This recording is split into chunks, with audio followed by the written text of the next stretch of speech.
Hello everyone, my name is MrHurriicane, and this is the off-season recap for my Jacksonville Jaguars franchise, Season 3 off-season. This was streamed a few days ago, and if you still wish to watch the long version of the off-season, the two parts are on my channel. It's an hour and a half of scouting and free agency, and then the draft took just under an hour. But today we'll recap everything in about 20 minutes, and we'll see just how different this team looks heading into the 4th season of the series. As we all know, Season 3 ended with an AFC Championship defeat. So how do we get back there and hopefully make it further in Season 4? Well, first we have to worry about our free agents that were expiring, and there were quite a few, and that's why I did the Telvin Smith contract during the season. But there were still a lot of starters that needed new contracts. And there were also many players that I no longer wanted on the team. So let's go through them. Here's Brandon Linder. Rookie contract is up. He has played pretty up and down for us despite the 90 overall rating. And I gave him a little bit more than he asked for, and he accepted that initial offer. So that wasn't as expensive as it could have been. And then Derek Marks, whom I think has really underperformed in this series. I offered him less than he asked for, and he still accepted. Keep in mind, we did have a lot of cap room, but I was still trying to be smart here with the money. Allen Robinson was up next. He's been a number 2 receiver for us, really, if you look at just the impact he brings. And he ended up accepting that offer I gave him, which was between $4 and $5 million a year. Here is Sergio Brown. He wants over $5 a year, and for a guy who's 30 years old, I didn't want to give him a 4-year deal. Then there was Reggie Nelson, the longtime veteran, wanting another 1-year contract. His ratings have gone down slightly, like 1 or 2 down for a few key ratings, but nothing that's going to keep him from being an adequate starting free safety. He accepted that offer I gave him. We move on then to Paul Posluszny, veteran inside linebacker, and I decided that we were not going to try keeping Paul around. He's a 2-down player. I've been grooming Stephen Cole on the bench, and the plan was to get Cole some more snaps. Next up, Vance McDonald wanting 15.8 over 4 years, and my expression in the video, left-hand corner, pretty much says it all. That wasn't going to happen. Next up, Chris Smith. He and Ryan Davis have been mild contributors off the bench. I offered Chris Smith a small contract, and he was not interested. Next up was Ziggy Hood, whose main ratings for run stopping are basically in the 70s, so I was no longer interested in keeping him around, and I've talked about getting a run stopper off the bench. Next up, Blake Bortles. We all know Nataki Mason is this team's quarterback, and Blake Bortles is going to be moving on to a new team. I was looking for a new backup this offseason, so Blake Bortles' time in Jacksonville has come to an end.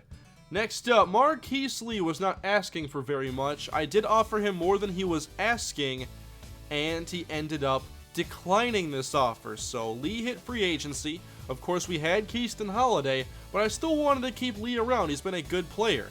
Next up, Ryan Davis, who wants a contract worth way more than he's produced for us. So that was not going to happen. Next up, Dakota Watson, who wanted a little over $1 million a year, and I think he's a good backup linebacker that can do multiple things, so I was looking to keep him around. He accepted. Next up, Chris Banjo, just safety depth here, but I wanted to get him some good competition. He accepted. Then I went back to Sergio Brown and offered him a 2-year deal, and he wasn't a big fan of that. But there wasn't a whole lot left here in terms of people I haven't negotiated with yet. So next up was special teams. Here's Jason Myers, very strong leg, very accurate. I gave him what he wanted, he accepted. Then Brian Anger and Sergio Brown were left. I gave Sergio Brown the franchise tag, keeping him around for another season. And then with Brian Anger left, I didn't want to give him a 5-year contract. I offered him 3 years, $10.8 million, and he ended up accepting. So not a lot of big news here in terms of players that aren't going to be sticking around. The Jaguars have a lot of cap room. They haven't given out a lot of long-term deals besides the ones to like Julius Thomas and Jared Odrick. So I had plenty of money to work with there and kept around all the starting pieces that I wanted to keep around. Marquise Lee, though, was the big one that I still wanted to negotiate with later. But then it was time to look at retirements and getting ready for unrestricted free agency. Many veterans have retired, and then many deals have been handed out to guys like Joel Bitonio, Joe Thomas. No, I was in the market for a right tackle. I wanted to really address that this season, and I was keeping safety open as well despite keeping around Nelson and Brown. Many of the high tackles either received a tag or a new contract, so I knew I would probably have to look ahead to the draft, especially because the high-rated tackles who were left were going to be very expensive. But I still had plenty of cap room to work with, and here at the top you see Mike Daniels and then Harrison Smith. He is exactly what I want in a safety. He has the size, the coverage ability, the tackling ability, and the hit power. Complete package here at 6'2", 214, 29 years old. The other guy I was interested in was George Iloka, who's a little bit bigger, not as talented in some areas, but definitely a really good safety. It's just two different price ranges for those two guys. But with the cap room we had, I wanted to make a big splash. I tried to a couple off seasons ago, but could not get Chandler Jones to come to Jacksonville.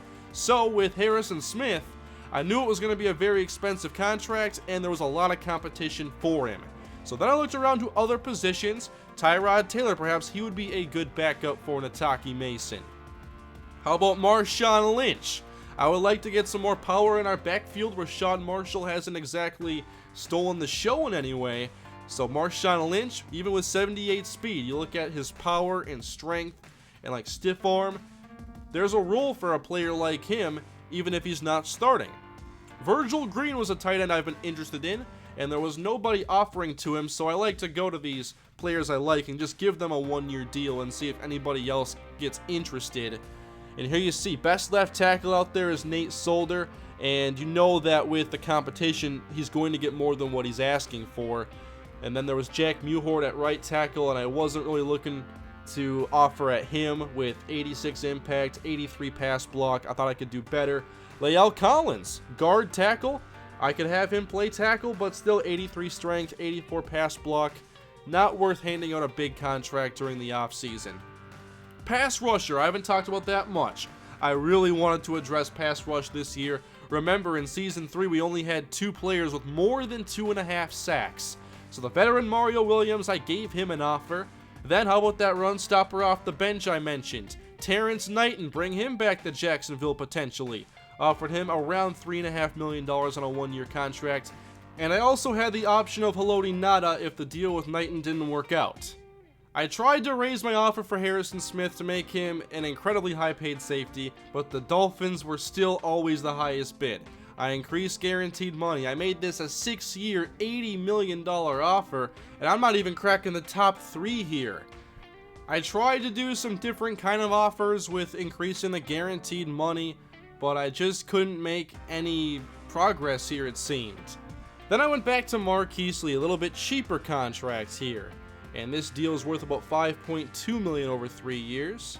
And then we sim ahead to the next stage and see if anybody accepted the contracts I offered. One was, and that was Mario Williams. So there is a nice way to address our pass rush concerns, but there's still work to do. Here's D Ford. There wasn't much interest, he has good pass rush ratings, so I gave him a 2-year offer. Up next, I saw that Ryan Shazier was available.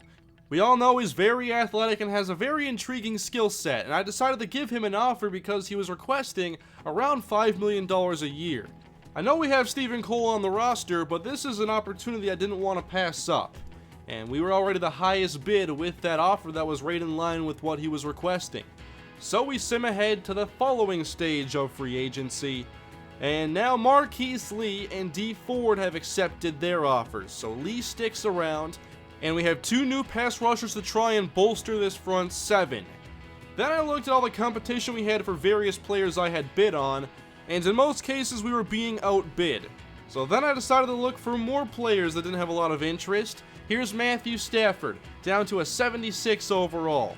But I think he could be a nice backup for us, or at least compete for a backup spot. So I gave him a similar offer to what I offered Tyrod Taylor. Then there's 31-year-old safety Jeremy Miles, and I like his skill set. I think he could be pretty good depth for us, and so I gave him a 2-year offer. And then I went to Haloti Ngata after I took the offer back from Terrence Knighton. And there was competition here with Philadelphia, but I was willing to go higher than them, and I made this to be about a $5.5 million 1-year contract for a guy to just come off the bench and help out our run defense. Then there was Harrison Smith. We revisit this. This was my final offer. It was around $60 million, and we'll see if that was enough. Free agency is now over, and here are the results. Harrison Smith declined, but many players accepted, including Ryan Shazier and Haloti Ngata. We also picked up Matthew Stafford and Jeremy Miles. But there is no new tackle on the team, no new safety. I did look at these trade offers from Michael Riley just to see what was out there, but I had zero interest in trading him. I like having two solid tight ends, and Riley has so much promise. So we knew that Harrison Smith went to Miami, and look at all the money they spent in free agency. Harrison Smith ended up getting an $85.5 million contract, which is $14.25 a year. They also gave $11 million a year to Calvin Pryor, and then just under $11 million a year to Brandon Cooks. This is on top of paying John Brown a 4-year contract. They ended up getting a new kicker and a couple other minor deals, but they spent so much money in this free agency. And you can see my reaction in the stream. I was just amazed at how much money they spent. And then they gave Ryan Davis a 3-year, nearly $19 million contract. So they went aggressive, and I immediately wanted to see them on our schedule. And you will see the schedule towards the end of this video, so stick around. The Rams signed Blake Bortles, and it looks like he may have another good opportunity to be a starting quarterback. Free agency was then complete, and it was time for the draft. After I talked a little bit about the Michael Tate Road to Glory that has been started on my second channel, definitely check that out if you haven't. But let's get into the actual draft now. I hadn't addressed safety, although I didn't necessarily need to, and I still hadn't picked up a tackle. So we had to get better in areas of concern, and we picked very low in the first round. So we see how the first round starts to unfold. A defensive tackle goes number 1. The Bears take a left tackle. And then Darren Reeves, the Heisman Trophy winner, goes to Miami, making them even more of an intriguing team. Afterwards, the Raiders take a receiver. A defensive tackle goes to the Lions. Another receiver off the board going to Cleveland. And a couple picks later, 2 players that were talked about in the chat quite a bit. Price there, the defensive end, who was a draft story guy, and then Mack, the corner, who was very good athlete, a lot like Gordon Solomon last year. And so many were disappointed I did not do anything to get Mack. But I wasn't interested in trading up for him, especially with all the defensive backs I've taken early already this series. The Texans took Casey Love, my favorite safety in this draft class. And then it was time to go on down to our pick at number 29. There weren't that many players in this draft class that I really was specifically seeking out. There were a couple, but otherwise I was worried about value where we were selecting, and I felt that I didn't like the trade opportunities enough to trade down, so I stuck with the number 29 overall selection, and I decided that we were just going to take the top guy on the board, and Gilbert Collins, defensive tackle, was the pick with B block shedding, B power moves, and here are his ratings.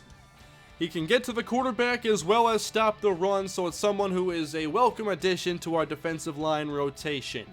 Up next, simming ahead now into the second round, we see the Tennessee Titans pick Malcolm Brown, who was a safety I had interest in as he had a draft story about him. Later in the round, the Texans took one of my favorite pass rushers in Hunter, and then Ayers went off the board. He was another one I liked. So down here at number 61, there wasn't a player here that I really wanted that I didn't think we could get later. So now I wanted to trade down. And San Francisco had an offer here of 2 4th-round picks and a future 4. And then the Bears had the 3rd-round pick and the 6th-round pick.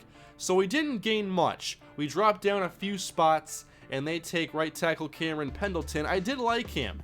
But then 5 picks later, we're on the clock again at the start of the 3rd round. But I see we have the number 70 overall selection. That's the pick from the Browns I acquired last year in a trade down. So I decided, you know what, let's trade down again. I got an extra 4th-round pick out of it from the 49ers. We wait a few picks and go down to number 70, and the player I really wanted was still on the board. We go to right tackle, and there is Lakeith Mason. I did a prospect preview segment on him during last season, and he was number 27 in true talent, 95 strength at 6'7", 324, 82 pass block, 83 run block, and 87 impact. With a little bit of work, I think he's going to be very good. I finally addressed right tackle, and now I wanted to trade back up to the very next selection. I acquired some extra picks. Now I was willing to give up one of my 4th rounders to get to the next overall selection so I could take Calvin Ford. And this was one that was definitely questioned in the comments. Calvin Ford is a running back from Alabama, 5'9", 239. Good speed for his size, very strong, has good agility as well, and is a good power runner. He needs some work, and this is not supposed to be a replacement for TJ Yeldon, but I wanted another reliable runner in the backfield, and I didn't think Rashad Marshall was doing well enough. This is a pick that doesn't make a lot of sense right now, but hopefully it does during this season. Later in the 4th round, I decided to take a strong safety, Centammuel Gilbert, and I was quite impressed here with his skill set for a 68 overall. 88 speed, 78 zone not great, 71 man is decent, good hit power. There are a couple things to work with here, and hopefully he can be good depth and good special teams talent for us. Later in the 4th round, I had to make another selection. I didn't want Rodman Duncan because I already picked up Haloti Ngata, and defensive tackle was quite crowded, so I decided once again to take the value, even if it's not a need. I ended up taking Adrian Carpenter, who was ranked 57 in true talent. I got him at 125. Good hit power, good tackling, good speed. Even if it's not a need, this wasn't a great draft class, and I just wanted to take talented players. Later on in the 5th round, I decided to take Macon Harper, who's kind of a one-trick pony. He has 89 power moves, and that's his standout trait. It's a late round selection. I want to get more pass rush. Maybe it was a little too early to take him, but he does have a dominant trait. And I'm always looking for that, and there weren't many dominant traits in this draft class that intrigued me. Later on in the 6th round, I decided to take a backup quarterback, and here is Nathan Justice from North Texas.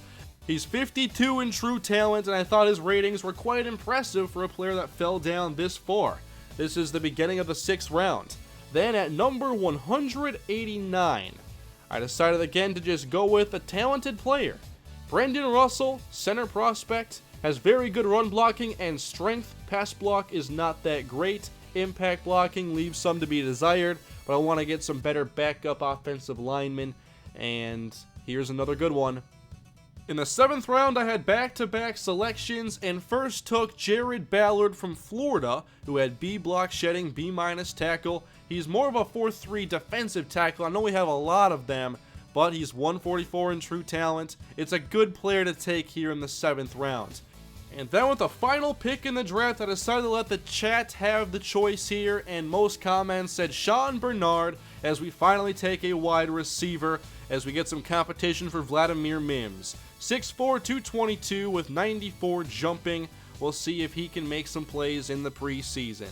So that is the draft class for this year. I began, I believe, with 9 picks, and I ended up making 10. I thought I acquired some pretty good talent. I'm not sure if I can fit 10 rookies on the roster, but there weren't players worth trading up for. I sat back and still drafted very good players at very good value. There should be some really good competition on the roster at areas like defensive tackle, defensive end, maybe backup linebacker, although I'm not sure how much that guy would end up playing. There's going to be some good competition on this team, and just rookies I'm excited to see like Calvin Ford. Here were some of the moves I made afterwards with undrafteds. I did re-sign Taj Riley. He gets another chance to make the roster. I also signed DC Jefferson at tight end, and some undrafted guys. I wanted to get some more cornerbacks on here just so I didn't have our starters having to play a lot of preseason snaps. And here is the Season 4 regular season schedule. We open up our first 3 games against division foes, take on the Steelers in Week 6, and we do meet Miami in Week 9. And somebody made a good point to me. By then, we will have known if the money they spent in free agency has paid off. After 8 games, we're going to see what they look like. So, up next is the preseason along with the highlight video for Season 3. And those are going to be coming in the upcoming few days. Preseason does take a while as it's 4 games all condensed into one video. And I do think this edition of the preseason video will be a little bit shorter. I don't think we need to have like a whole half-hour plus of preseason content. I can hit my main points and make it a little bit shorter this time around. All of that is coming out soon, and then we're on to Season 4 next week. Thank you all for watching. Let me know down in the comment section what you thought of the players I acquired this year, and which rookies are you most excited to see in the preseason. Leave your feedback down below in the comments section. Subscribe for more Jacksonville Jaguars franchise, and I'll see you guys next time. Have a great day.